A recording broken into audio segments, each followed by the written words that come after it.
Tsi pour accompagner les sauts des Allemands. Tiens, Tsi, c'est le nom d'un nouveau podcast. Et même le podcast francophone de Swatsky et Combiné Nordique. Chaque semaine, retrouvez résultats, analyses, statistiques et même des interviews passionnantes dans Tsi.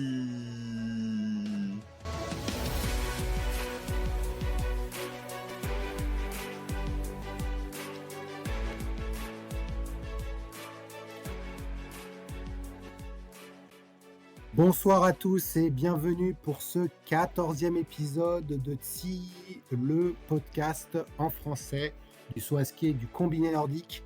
Avec moi, j'ai @geox120. Sayonara, Romain.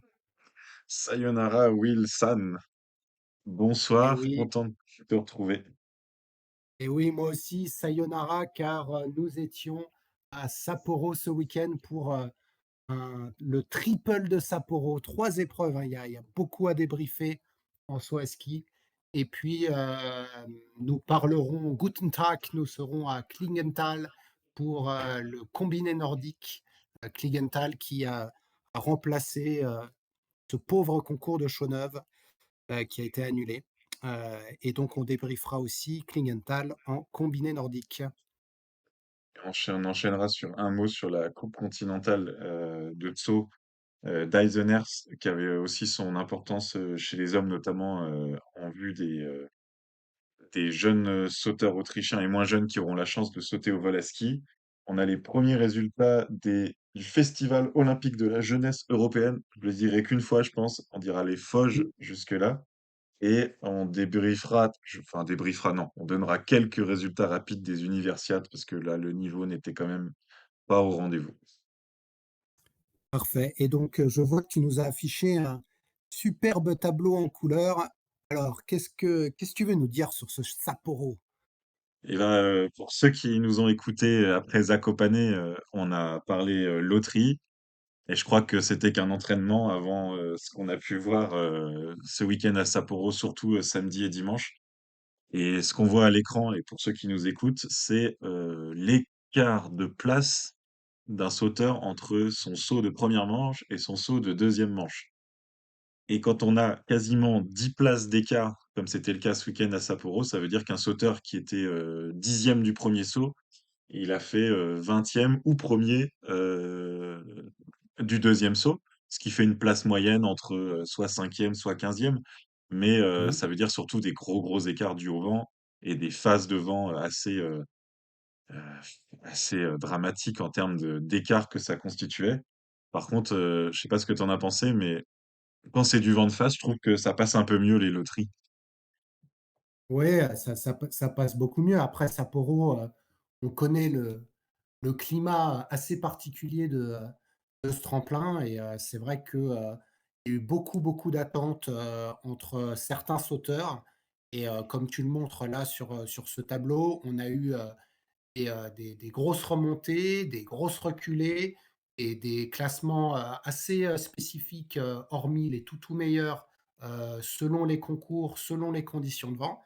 Et donc on va essayer de tout vous, vous résumer, mais on a eu, vraiment des concours, différents au-delà du podium, je dirais.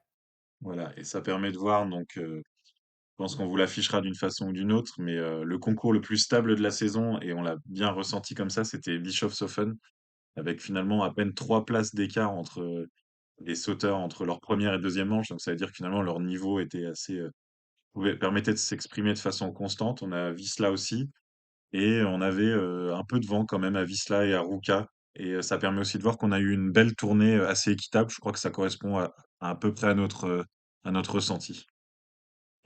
Ouais, exactement, c'est-à-dire que, en effet, Zakopane, était le concours, qui nous avait paru, le plus, aléatoire et en fait, selon ton indice, hein, qu'on suivra maintenant, chaque semaine, les concours de Ruka, 2e jour et de Wisla, 1er jour, l'avaient été, un peu plus. Alors à Ruka, en effet, on avait eu du vent de face, donc ou je sais plus, peut-être cette année, on avait plus de vent de dos, mais je pense qu'on avait quand même du vent de Non, face, c'était donc du on vent n'a de pas dû face, le ouais, ouais. percevoir. Ouais.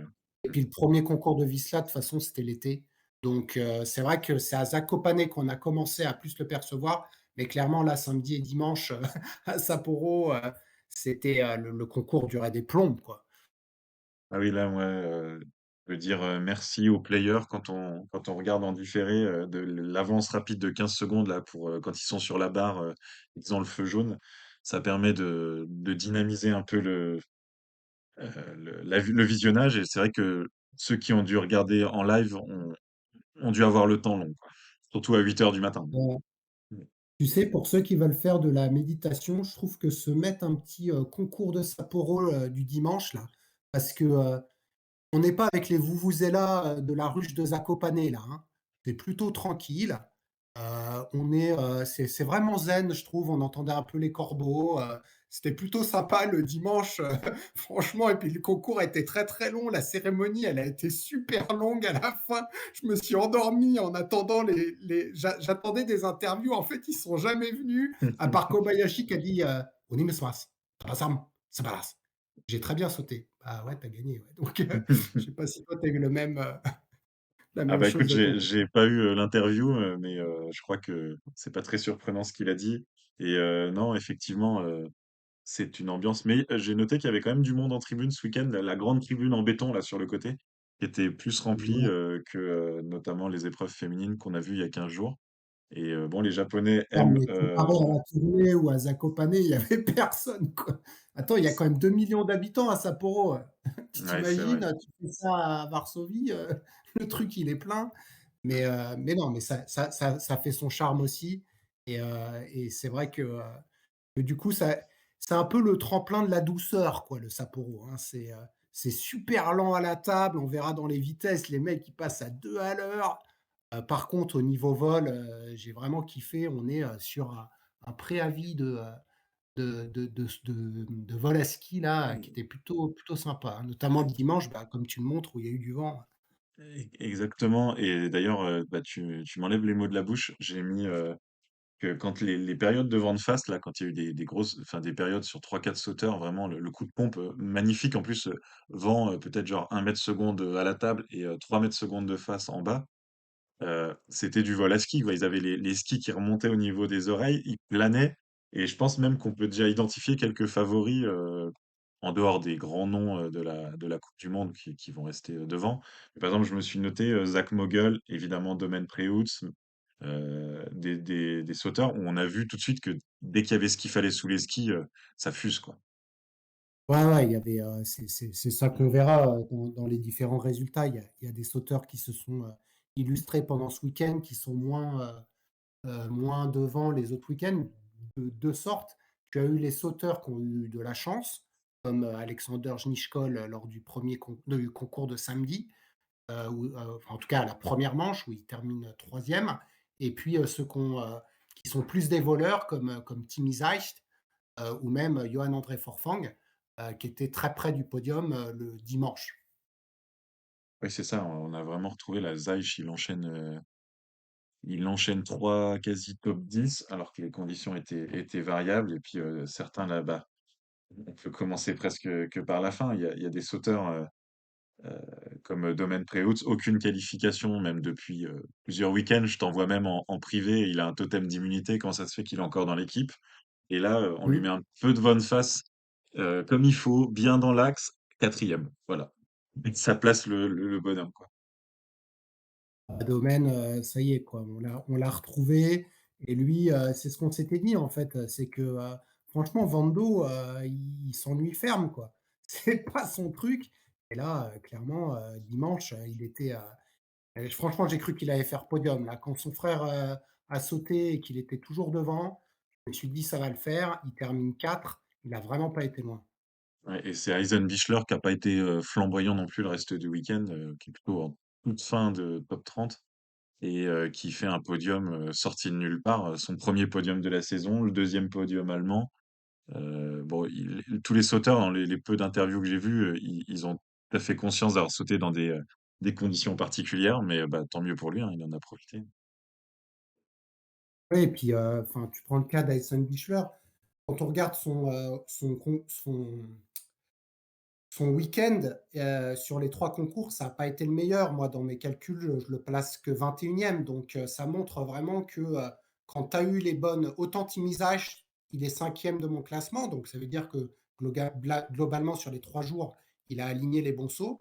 Mais Hassan Bichler, c'est plutôt de la chance avec le vent, très à l'aise dans le vent de face, ce qui fait qu'il a atteint ce podium alors qu'il n'a pas ce niveau intrinsèque. Et je pense que ça va faire un peu comme une Nakamura, une nouvelle expression pour dire tu fais un podium, mais après on ne te voit plus. Et je pense à Hassan Bichler, malheureusement, quand on va repartir là à Kulm, à moins qu'il ait une pompe, tu le reverras plus sur le podium, hein. Des chances. Et bon, bah, ça permet de mettre à jour la Nakamura parce que c'est vrai que les Japonais à domicile, à part Ryoyu Kobayashi qui a été flamboyant, les autres c'était bien compliqué, quoi. Nikaido n'avait pas été mauvais, hein. Franchement, on a retrouvé Nikaido qui était pour moi était censé une des révélations de l'année. Il est pas au niveau où on l'attendait, mais là, on l'a vu un petit peu venir. Mais j'ai été très déçu par Yukiya Sato. Je pensais faire beaucoup mieux. Junshiro a pas été au niveau non plus, et d'ailleurs, il est remplacé par Taku Takeuchi, l'ancien, pour Kulm. Et Keiichi Sato, bon, je sais pas, il a dû faire un saut correct, mais oui, à part Kobayashi, on n'a pas eu les Japonais aux avant-postes. Ouais. Et oui, Nikaido, bah, 32e, 30e et 14e, là, le dimanche, c'était un peu particulier avec des bonnes phases de vent de face, mais bon, c'était le deuxième japonais du week-end, ouais. Par contre, tu veux qu'on parle du meilleur japonais du week-end? Ah bah, alors là, tu veux dire Noriaki Kasai ou? Ah bah peut-être en termes de photos pour Instagram avec tous les sauteurs européens qui sont allés se prendre en photo avec lui, mais sinon sportivement parlant, j'étais un peu plus jeune. Ouais, sportivement parlant, on a le grand retour de Ryoyu, qui, donc, réalise, 3 podiums. Il part avec 260 points, de, la Hmm. tournée japonaise, 2 victoires. Et du coup, on a retrouvé, le Kobayashi, de l'année dernière avec notamment j'imagine que toi aussi tu l'as aimé, son saut du dimanche, qui est probablement le plus beau saut de la saison, jusqu'à maintenant. Ouais, c'est ça, mais enfin, j'ai envie de dire, quel est le saut qu'on retient? Parce que il gagne les trois deuxièmes manches, et même samedi dans le vent, un peu de dos, il met 10 points à tout le monde en deuxième manche. Et c'est vrai que celui de dimanche, il y a le vent de face, il va loin, il va beaucoup plus loin que tout le monde. Mais enfin, l'écart qu'il fait sur les sauts du week-end, c'est vraiment impressionnant. Et esthétiquement, bah, je te spoil un tout petit peu, mais il prend un nombre de points, voilà, il prend 3,20. Et c'est la première fois en dehors de Planitza, depuis qu'il y a le système de compensation, qu'il y a un sauteur qui prend 59,5 points. C'était le plus beau saut des 12 dernières années, quoi. Hors Planitza. Alors, il prend 59,5, et je vais même rajouter les 2 autres, si on prend les 5 notes, hein, donc il a eu 3 fois 20 et 2 fois 19,5, ça fait 99. Heu, je veux dire, C'est voilà Non, puis quoi. c'était mérité. Enfin, Ouais, ouais, c'est c'était juste, mérité. c'est télémarque au-delà du HS, télémarque soyeux, posé, et puis il y a aucun mouvement en l'air, une prise de ski incroyable, une accélération. En fait, on a retrouvé le Kobayashi qui a les pieds qui remontent à peu près, on va dire aux 90-100 mètres, et qui fait que son saut il dure plus longtemps que les autres, alors que à 80-90 mètres, il est à la même hauteur que les autres. Et sauf que lui, il continue à voler, en fait. Et c'est comme ça qu'il a gagné ces deux globes.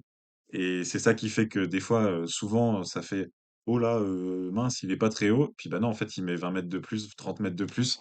Il arrive à rester en l'air, là, avec ces skis ses pieds qui remontent un peu, et c'est magnifique, quoi. Voilà, donc super victoire de Kobayashi. Alors si on veut un peu l'expliquer, bon, déjà on est au Japon, donc on va dire qu'il est de retour à la maison. Si vous vous rappelez, ils ont fait l'impasse, sur Zakopane, l'équipe japonaise, donc ils sont venus s'entraîner, plus tôt. Est-ce que ça a joué ou pas? Je ne sais pas ce que tu en penses, mais il y a quand même, un décalage horaire à prendre en compte, quand on vient d'Europe pour aller au Japon. Et Kobayashi a pu en bénéficier, heu, au-delà du fait que, il était chez lui et qu'il saute très, très bien sur ce tremplin. Oui, certainement. Après, ils se sont pas reposés, hein, pendant les 15 jours. Ils ont même eu des compétitions internes, japonaises, toujours surpris du nombre de compétitions qu'ils font un peu partout, comme les Norvégiens qui sont allés faire les championnats nationaux au lendemain de Bischofshofen. C'est des sauts de toujours. il y a dû avoir un aspect, peut-être aussi confiance. Il a bien sauté dès le début et après, ça a enchaîné, quoi. Je pense que c'est des sauteurs à confiance et bon, on saura jamais le fin mot de l'histoire. Il y a peut-être un aspect, matériel aussi. On sait que leur, fournisseur de combinaisons est japonais, donc en fait, aussi longtemps qu'ils étaient en Europe, ils pouvaient pas retoucher leurs combinaisons, en gros. Et Mmh. là, évidemment, ils en ont rien dit en interview.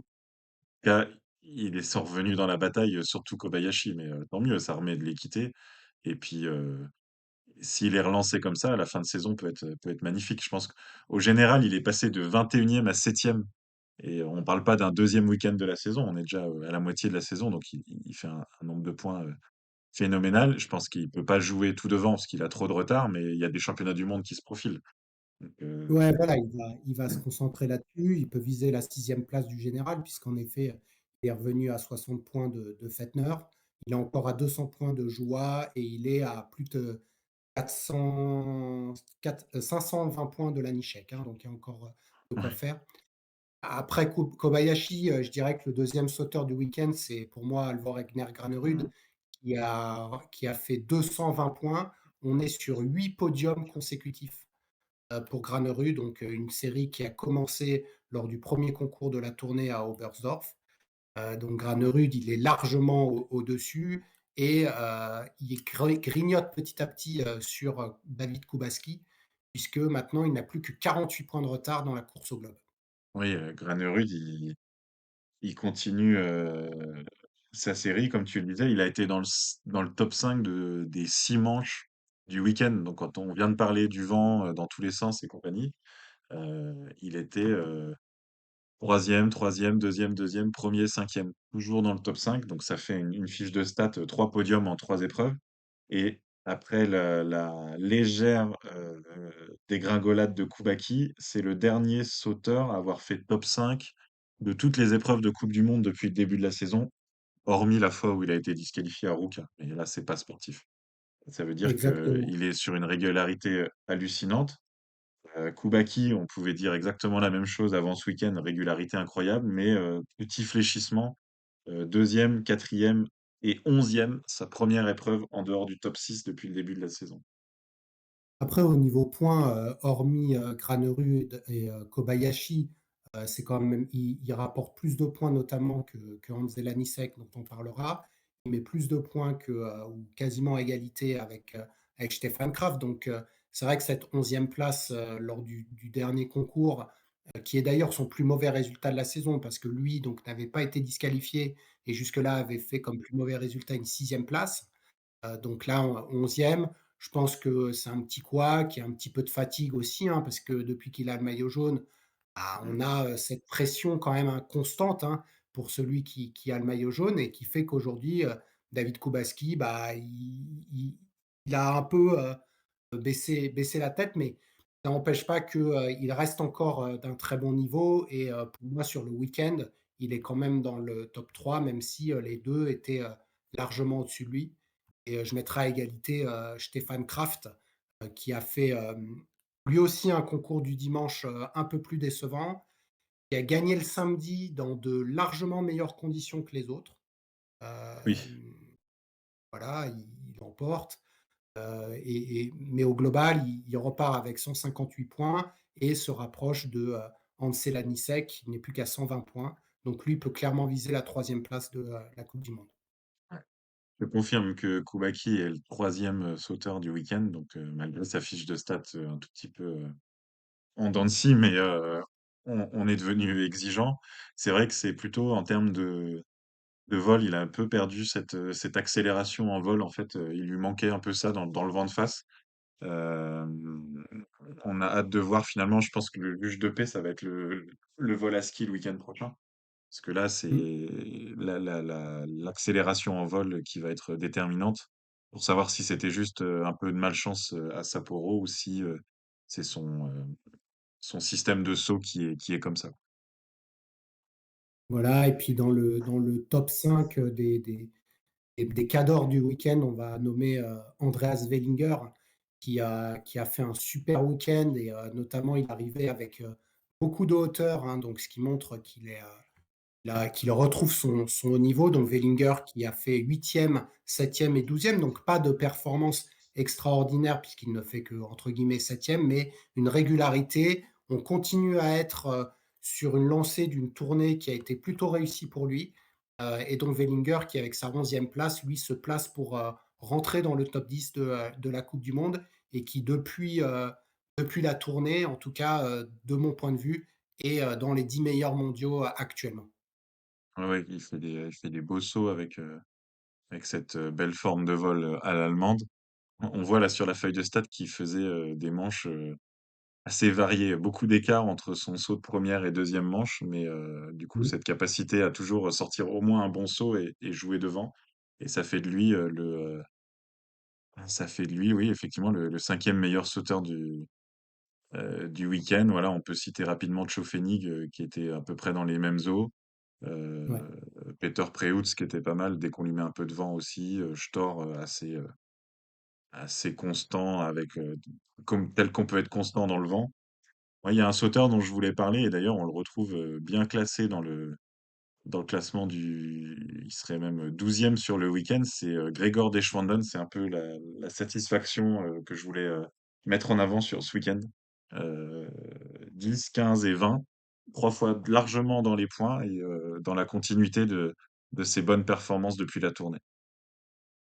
Ouais, Gregor Deschwanden, qui se replace petit à petit, dans les 30 meilleurs, de la coupe du monde, qui fait son meilleur week-end, à Sapporo. Un week-end où, les Suisses ont pu, récupérer, Kylian Payer, qui d'ailleurs s'est qualifié, Mm. le dimanche avec le Dossard 1, qui malheureusement n'a pas bénéficié de super conditions de vent et qui termine, je crois qu'il a fait juste 2 30e, points ou je sais pas s'il a fait trentième, aussi un quelque chose. point, ouais, un point.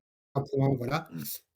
Autre très bonne performance, où on l'a mentionné, hein, Domen Preveč qui termine, 4e, lors du 2 du dernier concours. Johan André Forfang, là aussi très bon, lors du dernier concours.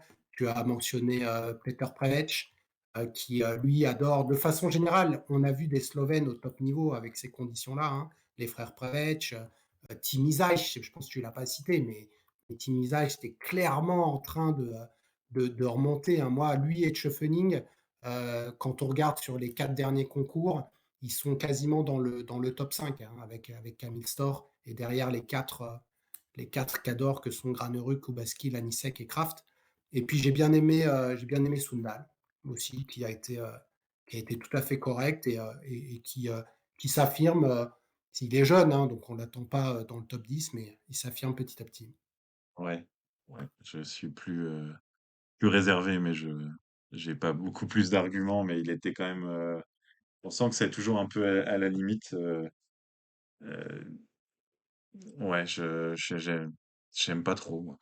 J'aime pas trop sa forme de vol. Je sais pas. Pas beaucoup d'arguments. Non, mais je sais pas. Il y a des feelings comme ça, mais bon, j'ai rien contre cet être humain, mais je sais pas. En saut, il m'inspire pas grand-chose. Donc je vais pas dire plus. Mine de rien, on est passé quand même. On peut se satisfaire qu'il y ait eu deux manches à chaque épreuve, hein, parce que on a failli avoir un podium de Schneeskol. C'est Ouais, pareil, hein, on n'a rien contre lui personnellement, mais sur son niveau intrinsèque, ok, il a le droit de rentrer dans les points, de marquer des gros points, mais je crois pas qu'il ait le niveau podium, donc ça a permis de rétablir une certaine équité, voire même peut-être un peu trop d'équité, parce que pour le coup, il passe de super méga conditions en première manche samedi à conditions affreuses en deuxième manche. Ça fait un résultat 25e, une énorme dégringolade, mais voilà, les la compensations quand bataille même des et les 2 manches, ça a permis d'avoir une feuille de stats qui ressemble quand même à des épreuves de coupe du monde à peu près, très raisonnable, quoi. Ouais, il est pas passé loin, Znichkol. Je pense que lui, c'est important aussi de garder sa place dans l'équipe polonaise, hein. Aujourd'hui, la Pologne, alors ils sont pas montés, avec tous leurs, quotas, hein. Eux, ils en Non, ont non, ouais. 6. Mmh. Donc, si on prend les 6, bah, il y a David Kubacki, il y a Joua, il y a Storr, donc il y a 3 places déjà prises. Pavel Vasek, mais il est un peu, sur la reculée. D'ailleurs, j'ai cru lire qu'il irait pas à Kulm, hein, faut que je confirme. Et après, on a Znichkol qui, saute mieux que les Mouranka, que tous ceux qui sont en Coupe Conti. il y avait Stéphane Oula, il y a Volny, donc Schnitzkol, il doit de toute façon garder sa place de, 4e, 5e polonais, donc Sans comme problème, tu hein, dis, il marque 2 fois des points, il fait 17e dimanche, là, il est pas en danger, je pense, pour la prochaine épreuve. alors au niveau des déceptions, je vais te laisser, mentionner, j'imagine au moins 2 grosses déceptions. Donc comme on l'a dit, hein, il y a eu des grosses reculées, des grosses remontées, mais on a des top sauteurs qui ont pas performé du tout. Bah, écoute, je cite un sauteur d'un pays que t'aimes bien en déception et tu auras le droit de faire la même chose avec, celui que j'aime bien. Moi, je voulais parler de Benjamin Özvold parce que, enfin, on l'a suivi tout le début de saison, on s'est enflammé sur les résultats de COC. Il était pas bon le week-end dernier à Zakopane, on s'est dit: «Allez, c'est le vent, c'est compliqué». Mais ce week-end, vraiment, enfin, les sauts, on n'est pas, des sauteurs à ski nous 2, hein, mais on a quand même un œil, au bout de quelques années de passion. Et là, il saute vertical et après il se penche. Enfin, il fait un saut comme on n'en voit jamais en coupe du monde en termes techniques à la table. Voilà, les domaines pré-haut, s'il est tout de suite dans ses skis, c'est trop vite. La plupart des sauteurs, ils trouvent le bon timing entre sauter verticalement et prendre les skis. Et lui, c'est comme s'il faisait du saut arrêté, vertical, et après il se dit, tiens, je vais quand même me pencher pour voler un peu. C'est catastrophique. J'arrive pas à comprendre comment parce qu'il a quand même fait des énormes résultats en COC. Donc après, quand il est en vol, ça vole, hein. Mais la prise de ski, c'est quelque chose qu'on voit pas d'habitude en Coupe du Monde, quoi, techniquement parlant, quoi.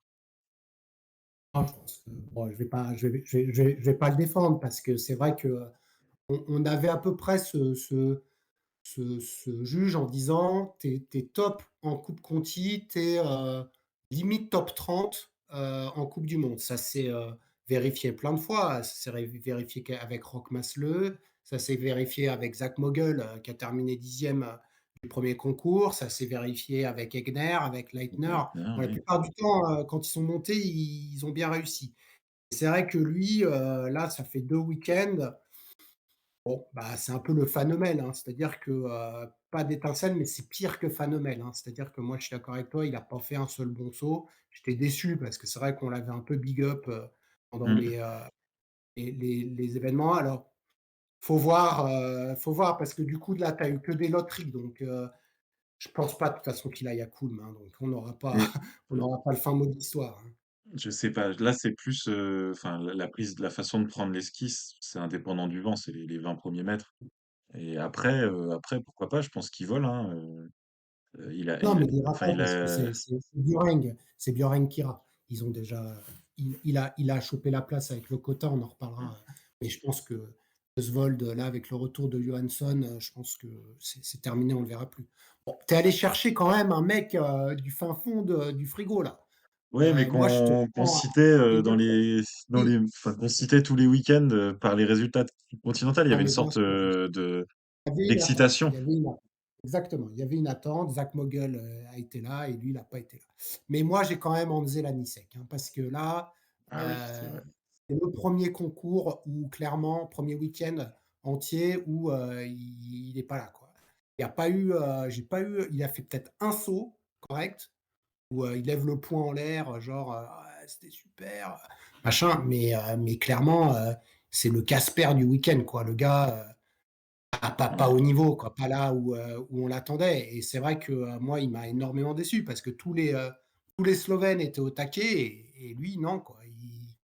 Il a pas ça lui a pas plu, quoi. Ouais, il fait aucun top 5 sur aucun saut du week-end, là, sur les 6 sauts de compétition, enfin les 5 parce qu'en l'occurrence, il a pas eu de deuxième manche samedi. Ouais, c'était assez décevant. Et bon, c'est Guillaume Di Grazia qui est toujours un peu enthousiaste et qui a toujours des solutions, heu, qui dit, «Vite, mettez-le au frigo, et aplanissez ça dans un mois».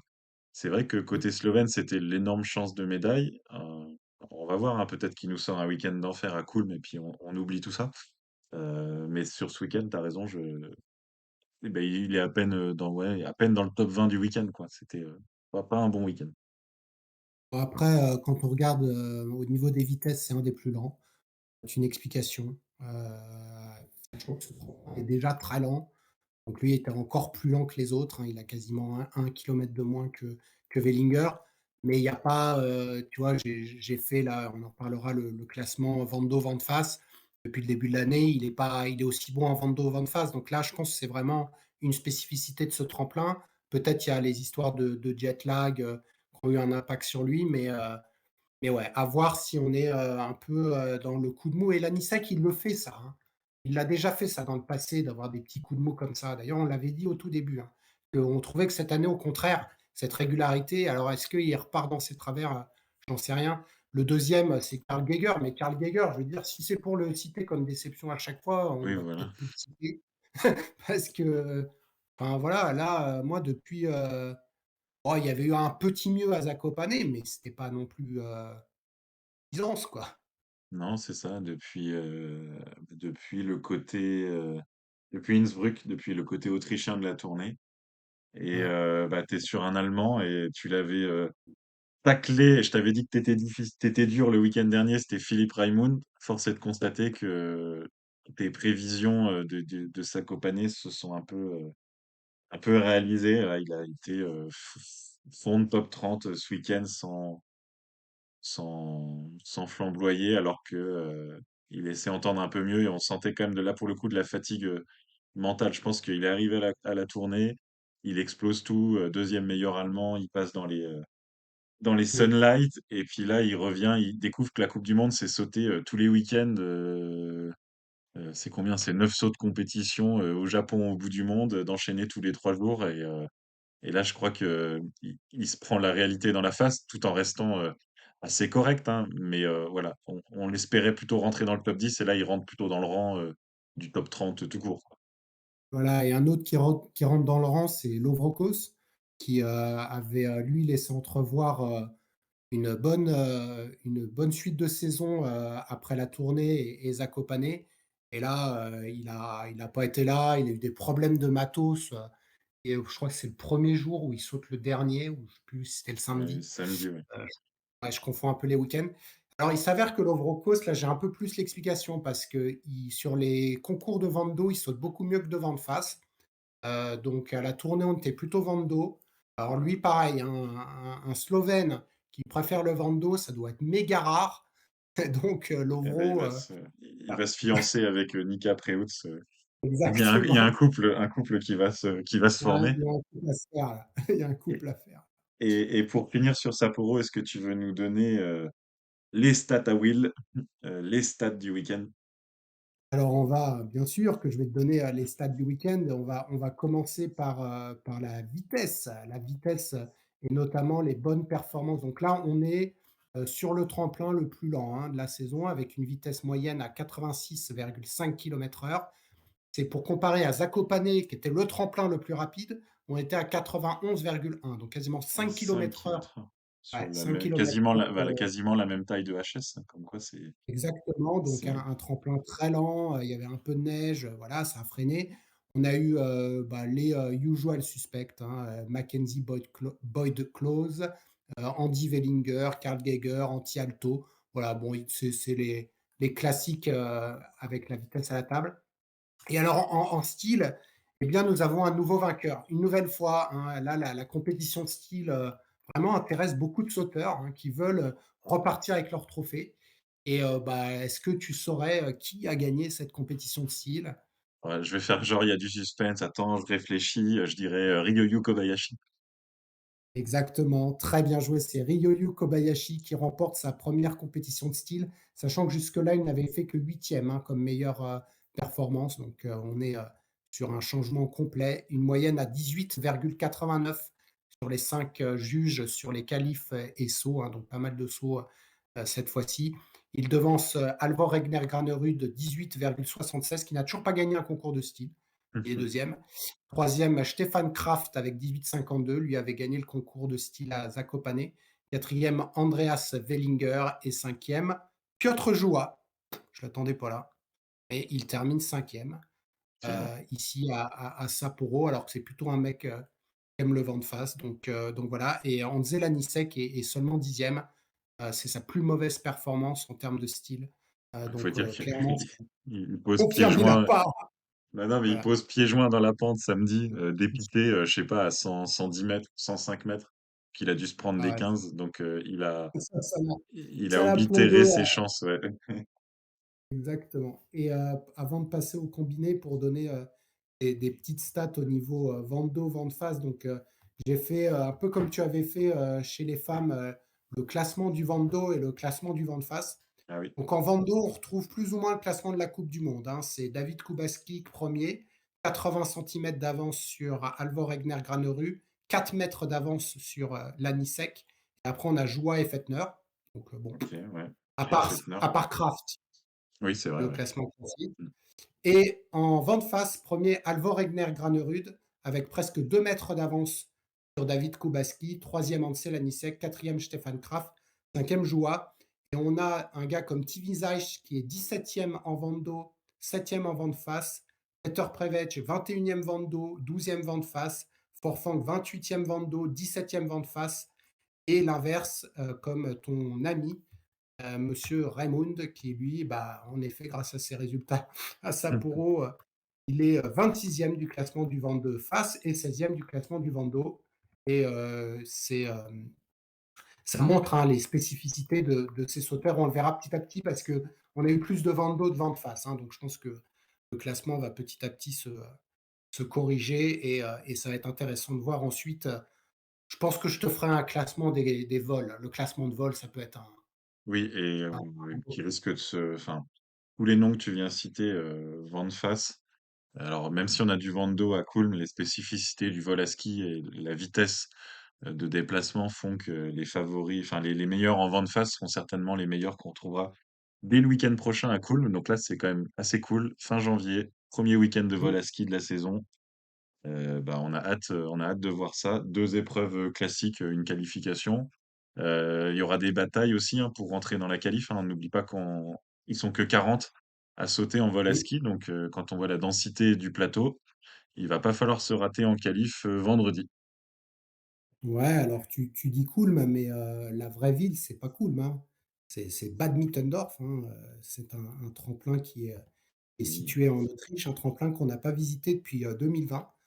Les victoires de Stefan Kraft et de Piotr Joua, donc des sauteurs qu'on a vus là. Et moi, je te mets une petite pièce, hein, puisque j'aime bien mettre ma piécette. Je Ah bah, voulais la oui. mettre sur Stefan Oui, Kraft oui, je et dois rendre, honneur, pour les auditeurs.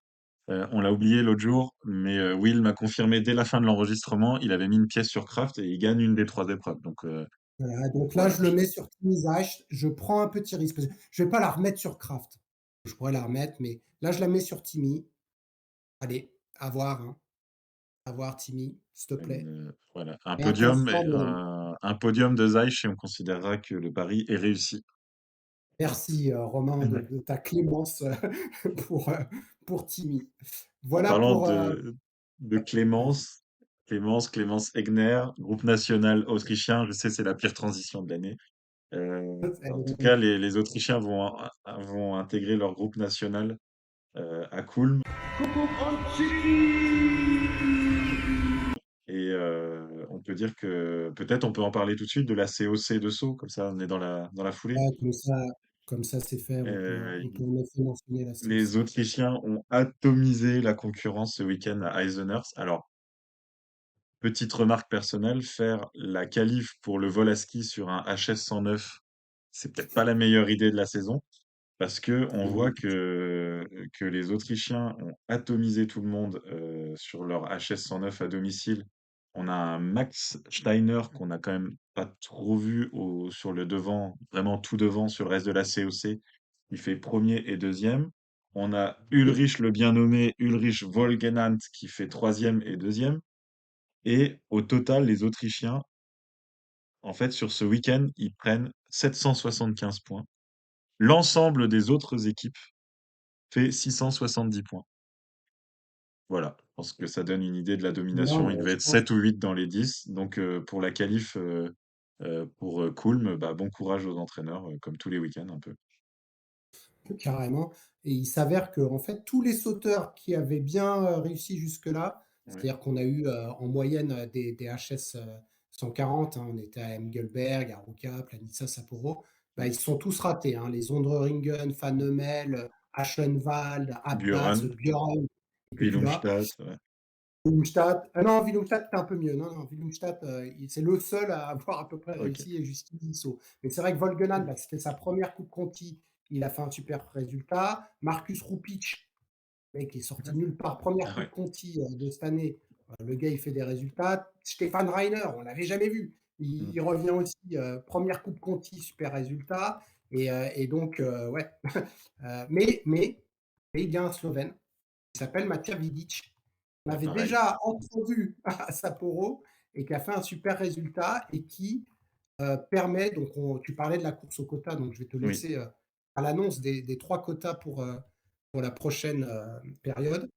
Oui, c'est ça. Donc, bah, Matija Vidic, il a fait le job parce que c'est lui qui permet à la Slovénie, de garder le 7e quota pour la coupe du monde. On avait dit, à l'épreuve précédente que, mettre Zach Mogul en coupe du monde, c'était un risque parce qu'il avait pris beaucoup de points, et de le sortir comme ça et bah, big up, Matija Vidic parce qu'il fait le job et bah, 7 Slovènes en vol à ski, ça permet d'être satisfait pour eux. Et sans surprise, les deux autres quotas pour l'Autriche, grâce à Aschenwald, et la Norvège, grâce à Buren, surtout sur les points marqués surtout sur les points marqués à Sapporo. On peut aussi noter Donc les pas de premiers points, changement, ouais. pardon, on peut aussi noter les premiers points de la saison pour un Français en COC. Et c'est le jeune Mmh, Enzo Milesi, qui avait déjà fait des bons résultats à Eisenherz le week-end précédent en OPA, qui fait mmh. 22e samedi et aux portes des points, 32e dimanche. Et les autres Français, c'est Mathis Contamine qui passe à un point de rentrer en deuxième manche samedi, 31e et 34e dimanche. On a Valentin Foubert, 40e et 44e.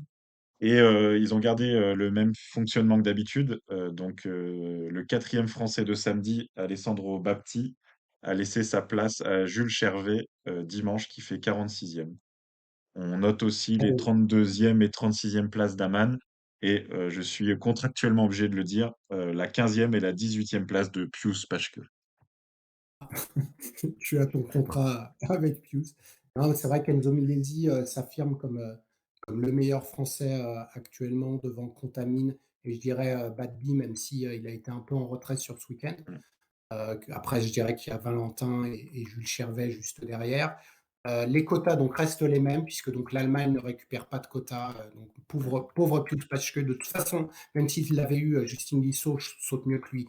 Donc, Pius va rester en coupe Conti et chez les Norvégiens, bah, Benjamin Osvold va sûrement laisser sa place et du coup, ça va être Björeng, hein, qui va y aller. Donc Zandre Ringen se fera encore avoir, hein, c'est pas la première fois, il a l'habitude. Les Polonais, on a évité le Thomas Pilch, à rien.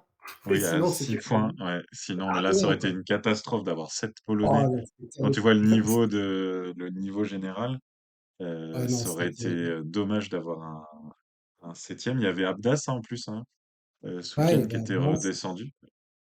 Mmh. Bah, alors Abdas, il est allé, parce qu'en fait, ils sont venus avec un quota de moins, hein, donc Abdas s'était pas fait Mmh. remplacer. Donc je Oui, pense qu'Abdas va remonter et puis, bah, c'est tout. En fait, c'est Abdas qui va revenir, il y a pas de changement, à moins qu'il non, il va même pas prendre Thomas Pietsch, c'est Abdas, qui avait fait la navette, mais je pense qu'il voulait juste pas aller à Sapporo. C'était pas prévu qu'il prenne, oui. prennent la place et ensuite ça va être très intéressant en effet au niveau des Autrichiens. C'est sûr, on aura, Steiner, on aura Philipp Aschenwald. J'aimerais bien voir Marcus Rupic parce que je sais pas, je le sens. On aura Stefan Reiner, on en a parlé, hein, et on aura peut-être Ulrich. Je sais pas depuis quand il a pas sauté en coupe du monde. Ah oui, non, l'année dernière, il avait fait de bons résultats, Ulrich. Mais Bon, il après, est toujours là. il y a quota, donc enfin, il y a groupe national, donc il y a de la place, hein, Oui, ils vont tous être là, mais bon, il faut, même là, il- pour se battre pour le groupe national autrichien, mmh, c'est chaud, quoi. ouais, c'est vrai. Et Là pour, alors tu veux il y a finir les sur autre femmes chose? juste, ouais, les femmes en Ouais. COC, du coup, Mmh. doublé de Juliane Seifert, l'allemande, et deuxième, une autre allemande, deuxième samedi, Goebel, qui fait troisième dimanche, et la jeune tchèque dont on parlait aussi en OPA le week-end dernier, Indrakova, qui Mmh. fait troisième et deuxième, et on avait Emma Chervet côté français qui fait 15e et 14e. Très bonne performance pour, la sœur, hein, de Jules. Ouais. Hem,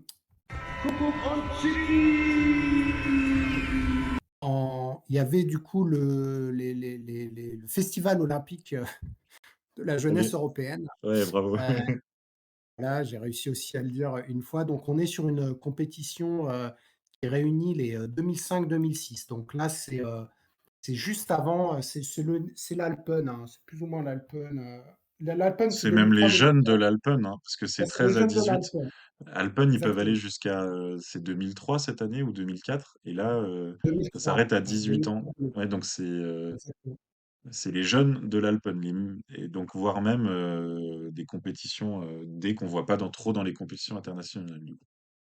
Voilà et le vainqueur est un jeune Autrichien dont on avait déjà parlé, plusieurs fois, qui s'appelle Stefan Embacher, qui, vraiment le meilleur, de son âge et qui d'ailleurs est aussi bon que, les gars en Alpen puisqu'on l'a mentionné, en Mmh Alpen. mh. Stéphane Embacher, donc né en 2006, qui l'emporte largement devant, Klemens Joniak, qui est un Polonais et Wiktor Swoda, qui est lui aussi un Polonais.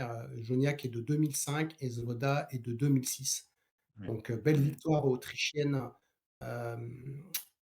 à Planica. et on avait, un contingent français. Le premier français, c'est Matteo Vernier qui prend une belle 16e place.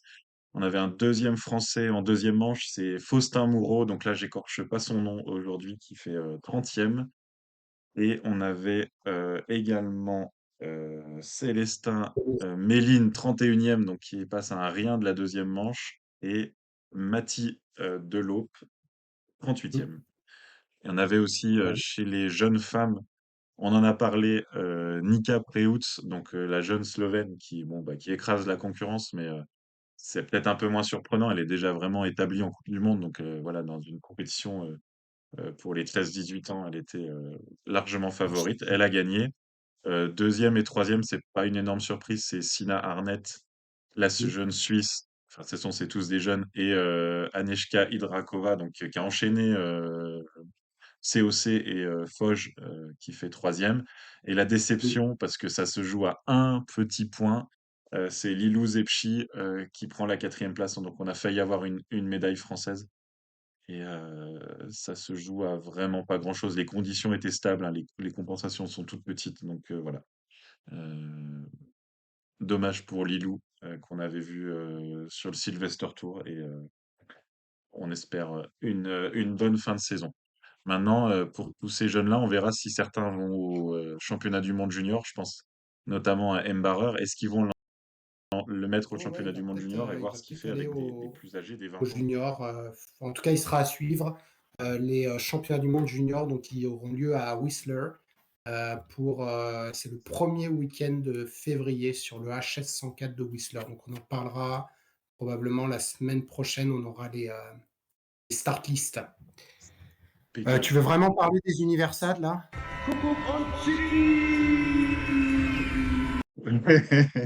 Non, oui, on peut dire que donc on avait dit que c'était Vassiliev qui avait gagné chez les hommes et Kunderla, donc des habitués de la Coupe du Monde chez les femmes. Il y a eu des par équipes, Autriche, Kazakhstan, Japon chez les hommes, Pologne, Pologne 2, Japon chez les femmes, et Pologne, Japon, Pologne 2. En fait, il y avait quand même pas beaucoup de nations qui avaient engagé leurs meilleurs éléments sur ces universiades. En gros, les nations qui ont joué le jeu, c'est le Japon, c'est la Pologne, vraiment beaucoup. C'est les États-Unis à domicile, surtout en combiné. Et l'Autriche, même sans jouer le jeu, ils ont des bons sauteurs, quoi. Donc Ouais. voilà Ouais, un peu c'est, le topo. autant les olympiques de la jeunesse là, c'était sympa, autant les universelles. D'ailleurs, c'est dommage qu'Eurosport ait passé l'un et pas l'autre, quoi, mais bon. Ouais, mais par contre, Espérons qu'ils passent le les Foge, tournois, ils hein. sont en live sur leur site internet. Pour ceux que ça Ouais. intéresse, sur les réseaux sociaux, vous pouvez voir passer des liens. Et Mmh. aux Universiades, ça nous fait la transition vers le combiné, parce qu'on les avait laissés de côté la dernière fois. On avait quand même les sœurs Kassai qui se sont partagées la médaille d'or en Mastart et Gundersen. Donc il y en a une, Yuna, qui a gagné la Mastart, et c'est Haruka qui a gagné le Gundersen. Et quand c'est pas une qui faisait deuxième, elle faisait première. Et donc sans surprise, elles ont gagné l'épreuve par équipe mixte. et on avait un nom qui est vraiment sorti du lot chez les hommes. C'est Sakurato Kobayashi, qui est un bon sauteur de COC, enfin un bon combiné de COC qui a atomisé la concurrence sur la masse et la Gundersen, devant Niklas Malachinski et son collègue Nichols. Et on a retrouvé voilà, ces nations-là devant. Je pense qu'on peut passer gentiment à Klingenthal. Qu'est-ce que tu en penses? Allez, partons sur le combiné. Donc, un week-end de combiné, je le dis une dernière fois, Klingenthal qui devait être le week-end précédent, qui a été repoussé et donc qui était en lieu et place de Chaux-Neuve. Et quand on voit les conditions de neige là-bas, qui étaient quand même pas excellentes, la neige qui brassait énormément, on peut se dire que c'est vraiment, encore une fois de plus, dommage que ça n'ait pas eu lieu à Chaux-Neuve. Mais voilà, on n'y revient plus. On peut juste vous dire qu'on a l'épisode spécial Déclaration d'amour à Chaux-Neuve qui est toujours en ligne. Vous pouvez le trouver sur les réseaux de Tsi et n'hésitez pas à l'écouter avec tous les beaux témoignages des combinés actuels et anciens. Ça permet d'exorciser un peu la déception et puis on va maintenant débriefer ces épreuves venteuses aussi hein, de Klingenthal. Mmh. Non, super épisode avec, les grands combinés, actuels et anciens, des anecdotes, vraiment, super sympa donc hésitez pas à l'écouter. En effet, Kligenthal, bah, ça a été venteux parce que le samedi, on n'a pas pu sauter. Donc déjà, le Gundersen a été remplacé par une Mastart. Donc en gros, on inverse l'ordre, on part sur du ski de fond, donc on l'a déjà eu 2 fois cette année. C'était Mm. la troisième fois et le saut a même pas eu lieu, après le fond, il a eu lieu le lendemain matin. Donc on s'est levé tôt et on a enchaîné, 2 concours de saut d'affilée, puis, le fond du Gundersen pour le deuxième jour donc. Grosse Franchement, journée. pour une, ouais et puis pour une coupe du monde récupérée, je suis d'accord avec toi que c'était pas les conditions, extraordinaires. Mais bon, on va on a déjà assez commenté dessus, donc on va pas en reparler. Donc, un week-end qui a été, l'œuvre d'un concurrent, qui a fait le doublé, c'est, Johannes, Lamparter, l'Autrichien qui avait déjà, il avait déjà fait le doublé, hein, je crois, Il il fait a 1 et 2 à Hautepé. Il fait deuxième ouais, le pardon, dimanche, mais le deuxième le dimanche. il était tout devant, ouais, déjà. Il était tout devant, donc confirmation, de Johannes Lamparter qui déjà dans la course de fond, du Mastart, s'est retrouvé aux avant-postes. Un groupe, qui était plutôt étoffé au début avec, Jan Schmid, Ilkka Erola, Jens Lora-Softebro, Geiger, enfin les classiques. Puis ensuite, dans la dernière montée, Geiger a attaqué. Seul Oftebro et Lamparter ont pu suivre avec Frenzel, qui était derrière. La course, elle était interminable là, parce que comme tu dis, il y a des gros paquets de neige, c'était super Enfin, lent. je crois on avait regardé, il y avait 23 minutes de tête à Hautepé et là, il y avait Mmh. 28 minutes pour 10 kilomètres. Ouais, moi j'étais sûr qu'ils ont pas fait 30 minutes, c'était méga lent. Bah, du coup, on va dire, Oui, non, 27. oui, 27-28, là, c'était dimanche, mais voilà, c'est sûr Mmh. qu'autour du top 30, on n'est pas loin des 28-29 minutes, quoi. Mmh. C'était vraiment très long, 5 tours. D'ailleurs, il y a Jakob Lange qui s'est Ah planté dans ouais, la Mastart et retour, ça qui est parti tout seul au sprint alors qu'il restait un tour. C'est normal, d'habitude, ils font 4 tours. Et comme là, c'était mmh, une piste de 2 kilomètres, ils en font 5. Et ouais. bon, bah, Ah c'est Lango, dommage, c'est il sera terrible, toujours parce dans que ouais, dans les zappings, quoi, hein.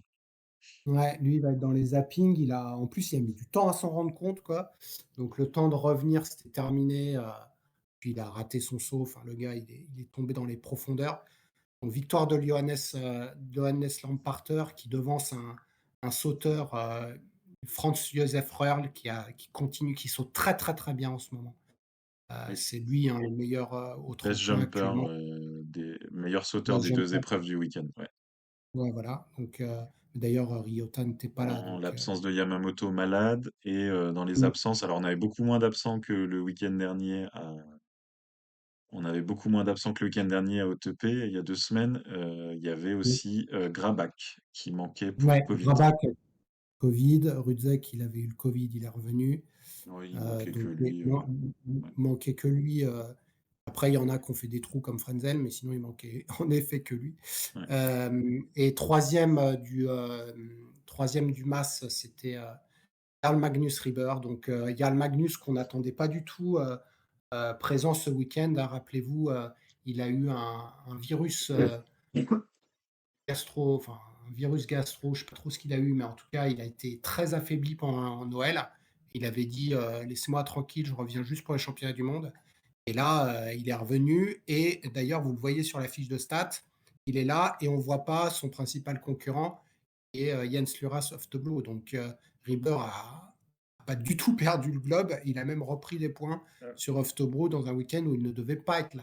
Ah, je suis plus. C'est vrai que c'était un peu le son de cloche à un moment ultra inquiétant. Et au moment d'OTP, il avait dit, OK, je viendrai à Klingenthal, mais mais sans ambition. Mais genre, Klingenthal, c'était censé être une semaine après. Finalement, là, Mmh. avec le report, il a eu 2 semaines pour se remettre.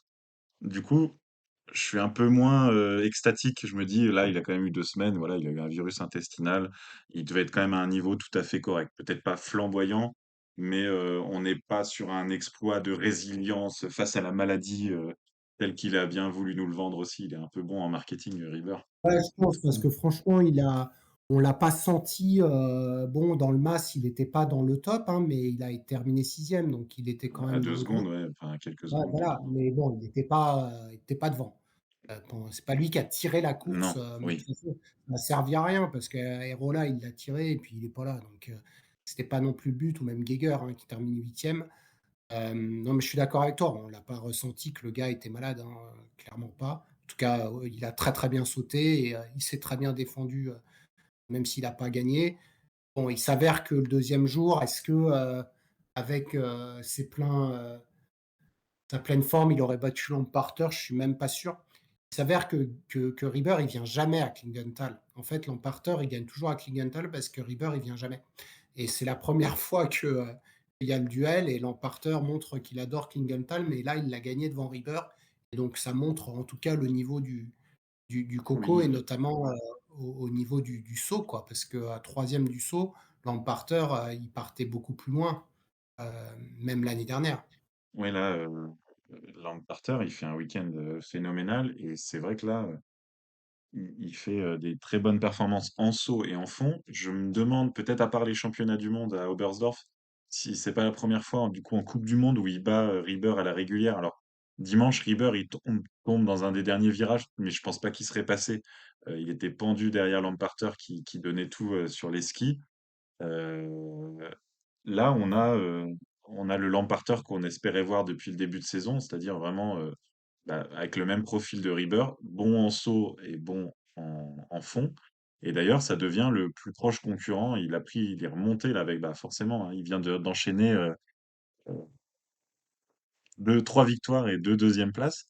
Et il est revenu à Mmh. moins de 100 points de Rieber.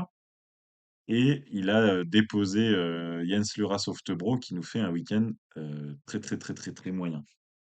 Ouais, non, là, Jens Luras, il a été calamiteux, ce week-end-là. Moi, je l'ai trouvé c'est pas tellement en fond, Non, c'est en c'est saut, ouais. en saut où il n'a pas été, il a été beaucoup moins bon en tout cas, enfin, ça fait 2 conc déjà à OTP, il avait été moins bon, hein, donc là, Mm. il retrouve en fait plus ou moins lui son niveau de saut de l'an dernier et du coup ça suffit pas, malgré le fait qu'il continue à être, pour moi le meilleur fondeur du plateau, enfin avec Geiger, hein. Ça joue avec Geiger, avec Riesler, avec Grabach. Mais du coup, ouais, là Jens Luras, est vraiment dedans. En plus, on retourne à Klingenthal, donc s'il aime pas le tremplin, bah, il va encore perdre des points. Je pense que Non, non, c'est non, râpé là. on Si, on retourne pas là. retourne. On Non, n'y non, retourne pas? non, non, bah non, Je croyais qu'on non, non, c'était le décalé là, c'était décalé. d'accord. Mais Bon, non, non, autant il y a pour moi. plus, heureusement, hein. Parce que là, je pense que Heureusement. non, mais la piste est quand même particulière. En plus, avec les zigzags dans le stade et tout, bon, enfin, c'est bien qu'il y ait eu des épreuves avant Zeffel, là, mais c'est vrai que Oui, oui, non, c'est tu as c'est raison. pas le week-end le plus enthousiasmant de l'année. Et c'est vrai Ouais. que les frères Oftebro au tremplin ce week-end, parce que le grand frère Einar Louras, alors il est pas Non, mais bon lui, c'est en saut compliqué. depuis le début de Lui, saison, mais là, il a failli se gameler dimanche. ouais, Euh, non. il sort tous les bras et tout, il finit complètement écarté, là, c'était un saut calamiteux aussi. Loiras, il s'est pas sauté, pas la peine lui. Oh non, non. Loiras, je comprends pas qu'il fasse pas du fonds spécial. Il s'est pas sauté lui. Il y a peut-être déjà 50 Norvégiens aussi. C'est possible, ouais. Et, Non, non, euh, Loiras, c'est pas top. et du coup, on n'a pas Et eu de suspense vraiment pour le podium parce qu'en fait, Lamparter, Rieber, Reerl, ils ont tellement d'avance après le saut dimanche que ils partent tous les trois, donc ils font leur course tous les trois. Et on avait des poursuivants allemands, Geiger, Schmid et Feist, mmh. qui ont bien couru, mais qui n'avaient aucune chance de revenir. Bah, ils sont restés en fait, on a eu, 2 fois le même podium, hein, donc Oui, Rieber, Lampaert, Reul. Reul qui a fait, lui par contre, je trouve qu'il s'est très, très bien accroché en fond le deuxième jour, parce qu'à un moment, il les a même lâchés dans la bosse. Pas compris. Il a fait c'est une vrai, oui, accélération, oui, j'avoue. Oui. après il s'est fait rattraper et puis on avait les 3 Germains, derrière comme tu dis là, Geiger, Julian Schmitt et je c'était Feist. Feist, ouais, ouais. Heu, voilà, donc bah, de toute façon, tu vois le classement de la coupe du monde, hein, il y avait le gratin devant, hormis Yamamoto qui était pas là, Uftobro un peu derrière et du coup, bah, pour faire une transition, nos Français, Matteo 2 fois 11e, je trouve que c'est un bon retour après Otepé où il avait été un peu en dedans et même, à Ramsau, c'était ça, hein, le week-end Oui, d'avant. oui. Donc là, on retrouve le Matteo, du niveau, du début de saison, sur un tremplin qui est pas géant, donc je l'ai trouvé plutôt à sa place. Hem, Ouais, c'est quand même HS 140, un Klingenthal, mais mmh, ce qui m'impressionne avec Matteo, c'est vraiment, c'est fou parce que je le dis à chaque week-end, et du coup maintenant je le regarde spécifiquement. Son classement du saut, à une ou deux places près, c'est son classement final. Donc, mmh, même dans les Mastart, c'est un peu différent, mais il fait des belles remontées. Mais là, Gundersen, donc 11e du saut, 13e du fond, mais au final, il fait 11e de la course, quoi. Et c'est ça quasiment tous les week-ends, et il garde sa place dans le top 10 mondial. Bah, avec les annulations de Cheneuve, on a passé la mi-saison. C'est très solide, quoi. Il mmh, remanque un peu les places un tout petit peu devant, mais du coup, ça veut dire que c'est plutôt au tremplin, ou s'il fait peut-être 6, 7, 8e, 5e du saut, avec la capacité à rester dans cette place-là. Donc c'est vraiment intéressant, quand il fait 19e du fond de la Mastart, 13e du fond du Gundersen. C'est des très bonnes courses. Deuxième français, ben, un peu comme depuis le début de la saison, à part à Hautepé, c'est Laurent Multaler qui fait deux top 20, 13e, 19e. mmh. Un peu plus dur, à peu près le même niveau de saut que Matteo, mais un peu plus dur sur les skis. Et donc il est 13e mondial. Et on a le malchanceux du week-end, c'est clairement Antoine Gérard, parce qu'il avait fait un super week-end à Hautepé. Et là, il a sauté les deux fois dans des conditions vraiment mauvaises. Et surtout samedi, il fait vraiment une très belle course de fond, 15e de Mmh. la mass start. Et le saut, bah, il est envoyé, j'ai pas vérifié, hein, mais il est envoyé dans des conditions catastrophiques, et bah, il se pose tout de suite. Et c'est rageux. Et on avait le retour de Marco Ennis en quatrième français, qui fait 44e de la Mastart, 9e du saut, mais vraiment trop loin en fond, 52e, et qui n'a pas fini la course de fond dimanche. Je ne sais pas pourquoi. Ah et si on veut citer un peu des belles performances, je citerai, Eero Hirvonen qui a fait un week-end vraiment très costaud. On retrouve aussi, Christian Ilves, qu'on n'avait, pas vu à pareille fête. Un peu, dans le même acabit, on continue de voir, Thomas Rettenegger, montrer, d'être quasiment meilleur que son frère et je suis obligé de le dire, mais Espen Bjørnstad a fait un super week-end. Il a même été premier à un moment. Comme tu Voilà. regardes pas le premier saut, Oui. tu l'as jamais vu. Ah oui, oui, non, il fait 25e et 13e, ouais, ouais. Ouais, Sacré Espen, bravo, bravo à lui. sacré Espen. Alors malheureusement, quand Grabak va revenir et puis il y a aussi Espen Andersen qui était pas là, ben, malheureusement, je pense qu'il va laisser sa place. Surtout Parce que de que toute façon, Sim, Simon ouais. Kier est meilleur que lui, donc. Ah oui, c'est clair, là, il enchaîne les quasi top 15 depuis son arrivée, donc on a un niveau Il est beau ce norvégien qui. Simon Kier là.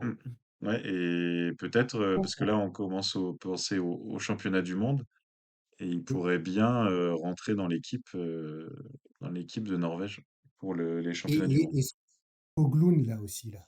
Ouais, Oh qui il est bah, bon juste lui. derrière, ouais. Un peu moins flamboyant, mais toujours régulier, donc on verra qui compose l'équipe norvégienne. Sachant que Il y a un les par nouvel équipe, c'est quand Allemand, même plutôt un tropisme fond hein, sur les par équipes. Donc, à mon avis, ils vont mettre Grabak, Jens Luras, Jarl mmh, Magnus Rieber sans trop de suspense. Et il y a peut-être un petit challenge pour être le quatrième norvégien. Euh, exactement. Et puis il y avait un Allemand, un nouvel Allemand, la Wendelin Tannheimer. Tannheimer. Ce qu'il a fait comme résultats Allez, finaux, mais lui, Heinkamer, moi il fait rien là. non, Heinheimer, il y Ah non, était ça c'est pas. un Autrichien, pardon. Ah oui, C'est un Allemand, Tannheimer. Bah, il fait il deux était top pas 30, ouais. mal, hein? Mm. Pas mal, lui, voilà. Ça, Il y a c'est pour du... les futures, Mm. équipes A. Et donc voilà pour le combiné On et du a... coup, le German Trophy. Oui, parce que on va pas oublier ce trophée important que tous les compétiteurs rêvent d'obtenir et de mettre sur leur cheminée, le German Trophy. Donc, on a 3 week-ends de compétition en Allemagne sur cette saison et ils en ont fait un German Trophy au temps. Donc, en fait, ils accumulent les temps de chaque épreuve. Et pour l'instant, bah, sans surprise, c'est Lamparter devant Rieber et Earl. C'était évident. Et on va continuer à suivre ça. Les prochaines épreuves en Allemagne, c'est Oberstdorf début février et Schonard mi-février. Mais entre-temps, on a un beau triple qui se profile à Seefeld. Ah, le triple et oui, le triple, à partir de vendredi à Seefeld avec, sur le HS 109 donc 3 Gundersen mais avec des durées de ski de fond qui vont en croissant. Donc on a 7,5 kilomètres le premier jour, 10 kilomètres donc le classique le deuxième jour et 12,5. Ah putain, lui il fait mal dans les jambes quoi. Ah, mais Le ils ont 12, changé, 15, hein. 10. Ah ils ont changé, c'était Ils ont 5, 10, changé le 15, hein? format parce que c'était 5, 10, 15, ce qui faisait Ouais. que c'était sympa d'avoir le 5 kilomètres un peu comme en ouverture à Ruka, avec Mmh. des athlètes qu'on voit moins souvent tout devant. Mais c'était quand même assez fastidieux de suivre le 15 kilomètres, en plus avec les écarts des 2 jours précédents, qui fait qu'en fait on avait des fois un concurrent, 1 minute, 2 concurrents, 1 minute, 3 concurrents, 1 minute. Et donc ils ont peut-être essayé de dynamiser ça en faisant 7,5, 10 et 12,5. Voilà, donc ce sera notre, highlight de la semaine prochaine avec le retour du vol à ski à Kulm, on en a parlé et puis les femmes de retour aussi à Interzarten donc tu vas essayer d'aller là-bas donc tu pourras nous donner ton point de vue sur ces épreuves de la semaine prochaine et normalement, si je me trompe pas, il y a pas d'autres, Bah, il y a le est-ce combiné féminin à Seefeld aussi et je que crois qu'on se projette, bah, il y aura du coup les Vosges qui continuent, cette semaine et et les enfants, il y a les enfants à rattraper. oui Mmh. voilà, je pense que Ah écoutez, ben, on va regarder quand même, hein. Faut et qu'on les voit ch qui est-ce qui va gagner la coupe du monde 2055. Faut ouais pas et on a, bah, le et après ils vont voyager vers Whistler, je pense pour les championnats du ouais, monde junior, donc c'est pour ça qu'il y a aussi une petite pause sur les compétitions, on va dire de deuxième niveau. ouais. Et bah, Eh écoute, bien, voilà, on a été, complet et puis, on vous retrouve donc, la semaine prochaine avec, le programme qu'on vous a annoncé. Merci beaucoup de nous avoir suivis. merci à vous. N'hésitez pas à partager cet épisode si ça vous a plu, à nous faire part de vos retours aussi. On est preneurs. Et puis, bah, bonne semaine à tous. Merci Will. À bientôt. Bye bye.